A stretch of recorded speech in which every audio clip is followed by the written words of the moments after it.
بسم اللہ الرحمن الرحیم۔ آیت اللہ بازی طباطبائی رضوان اللہ تعالیٰ علیہ کہتے ہیں جب میں نجف گیا تو میں استاد کی تلاش میں تھا، مرشد کی تلاش میں تھا، تو میں ظاہر مولا کے حرم جاتا تھا اور یہ ریکویسٹ کرتا تھا.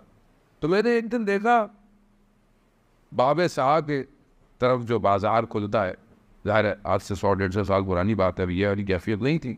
لوگ سڑکوں میں چیزیں بیچتے تھے، آج بھی وہ اسٹریٹ سیلر وہاں بیٹھے ہوئے ہوتے ہیں، چیزیں بیچتے.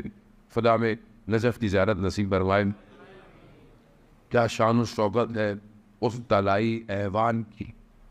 میں جب پہلی دفعہ گیا ظالم محترم تو اپنے آپ کو بہت بڑا سمجھا لیکن تب میری کیا اوقات اور میری کیا حیثیت کہ مجھے امیر نے اپنے دربار میں بلایا.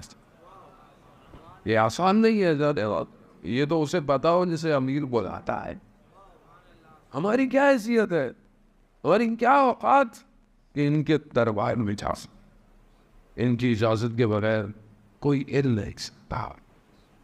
خدا سب کو نجم کی زیارت نصیب ہے. وہ کہتے ہیں کہ میں کھڑا ہوا تھا، میں نے دیکھا ایک طالب علم لگڑاتا ہوا جا رہا ہے.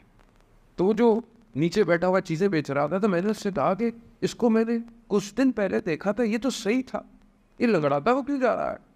وہ جو زمین پہ بیٹھا ہوا نجف میں چیزیں بیچ رہا تھا، اس نے نہج البلاغہ کی عبارت پڑھی.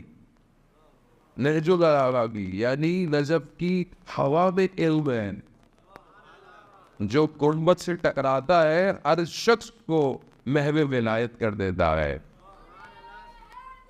یار اللہ صلی اللہ. تو میں نے کہا یہ اس نے جو بلاغا کون سا خطبہ؟ خطبہ عمان. اس خطبہ جسے ہم خطبہ متقین کہتے ہیں، متقین کی صفات اس میں ہے. اس نے خطبہ عمان کی ایک عبارت پڑھی اور کہا یہ عمان اس کا نام تھا شخص کا جس نے امام سے متقی کی صفات پوچھی تھی اور وہ برداشت نہیں کر پایا اور وہ مر گیا. یعنی کہا مولا اور بتائیں اور بتائیں.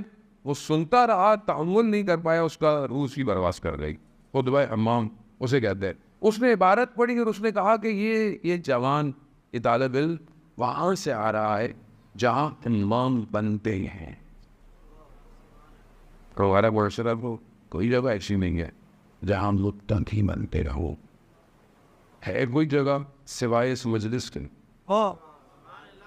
پوری معاشرے میں کوئی ایسی یونیورسٹی ہے جو پرہیزگار بناتی ہو؟ میں نہیں بنا رہا، یہ خود عزائے حسینی کا کمال ہے.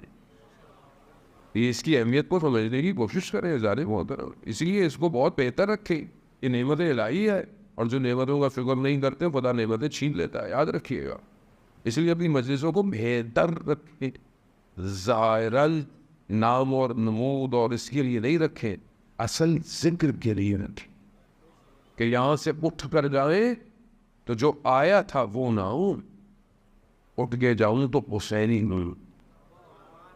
تو وہ کہتا ہے کہ امام بنتا ہے. اللہ بولے کہاں سے آ رہا ہے، یعنی کہاں سے آ رہا ہے؟ کہا یہ ملا کلی حسین ہمدانی کے درس سے آ رہا ہے. ملا کلی حسین ہمدانی جنہوں نے اپنے زمانے میں 300 ولی بنائے تھے. ولی طالب علم نہیں، مدرسے کے طالب علم نہیں، کسی یونیورسٹی کے گریجویٹس نہیں، ولی بنائے 300. عزت موت ہمارے پاس کیا ہے آج معاشرے میں جو پرابلم ہے اس کی سب سے بڑی مشکل ہماری زندگی میں اوریجنل ٹیکسٹ نہیں ہے. اوریجنل ٹیکسٹ کیا ہے؟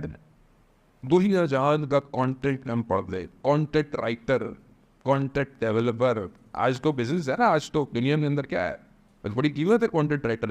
ہمارے پاس بھی بہت سارے کانٹینٹ رائٹر ہیں. یہ بہت سارے آپ پوسٹر دیکھتے ہیں، میں نہیں کو یہ ہمارے کانٹینٹ رائٹر ہے جو کام کرتے ہیں. یار انسان اکیلا کچھ نہیں کر سکتا. لیکن اوریجنل کانٹینٹ کیا ہے؟ پہلا قرآن سے بہتر کوئی کتاب قرآن سے بہتر کوئی کلام، یہ کلام ہماری زندگی میں ہے؟